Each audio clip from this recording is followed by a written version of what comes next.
Pour le réveillon du samedi 24 décembre, les téléspectateurs de TF1 ont pu passer leur soirée avec Jean-Luc Reichmann avec les 12 coups de Noël. Qui a remporté le prime événement cette année et succède à Xavier et Paul? Réponse. Si est-il devenu une tradition sur TF1 que de réveillonner le soir du 24 décembre avec Jean-Luc Reichmann et les 12 coups de Noël, déclinaison festive des 12 coups de midi. Les téléspectateurs ont pu se divertir tout au long de la soirée, notamment grâce à un medley des plus grands succès du chanteur Taïg. La chef cuisinière Hélène Darroze est venue présenter sa bûche de Noël à l'Armagnac et toute la promo 2022 de la Star Academy s'est retrouvée pour interpréter leur tube Ne partez pas sans moi. Les deux chefs d'équipe Michel Bernier et Florent Père ont dû s'essayer à une décoration rapide d'un sapin de Noël, qui a causé une chute assez impressionnante de Jean-Luc Reichmann. Les 12 coups de Noël, 6 mètres de midi en compétition, mais malgré tous ces aspects festifs, la compétition était bien présente pour sacrer l'équipe gagnante et connaître les successeurs de Xavier et Paul Elrarat qui s'étaient imposés l'année dernière. L'équipe de Michel Bernier était constituée de Stéphane, Blandine et Bruno. Florent Père était lui épaulé par Timothée, Sylvie et Eric. Après la première manche, c'est l'équipe de Michel Bernier qui avait le moins de points.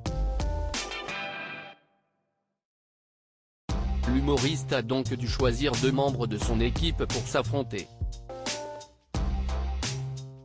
Elle a choisi de préserver Stéphane, le champion en cours dans l'émission, et ce sont donc Blandine, l'hôtesse de l'air, et Bruno, le recordman de l'émission, qui ont joué l'une contre l'autre au buzzer. À l'issue des 10 questions, c'est Blandine qui a été éliminée, Bruno restant dans la compétition. Lors de la manche du coup par coup, l'équipe de Michel Bernier a réussi l'exploit de ne commettre aucune erreur. Florent Père a protégé Eric, et a envoyé au duel Sylvie et Timothée.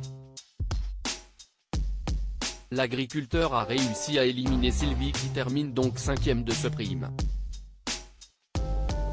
Les 12 coups de Noël, un coup fatal final entre Bruno et Eric comme le veut la tradition, ce sont les coups fatals qui ont clôturé l'émission. Chacune des 2 équipes était à présent constituée de leur capitaine et de 2 maîtres de midi. Ce sont d'abord les 2 chefs d'équipe qui se sont affrontés. Florent Père a réussi à venir à bout de Michel Bernier. Timothée et Stéphane ont enchaîné, et c'est Timothée qui a vaincu celui qui est toujours en compétition. Le dernier coup fatal opposait Bruno, l'actuel recordman du jeu, à Eric, actuellement numéro 2. C'est finalement celui-ci qui s'est imposé, offrant la victoire à l'équipe qu'il formait avec Florent Père et Timothée.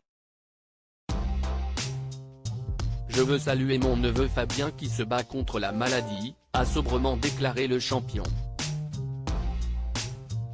À lire aussi les 12 coups de midi, Stéphane fond en larmes en évoquant le décès de son père face à Daniel Guichard.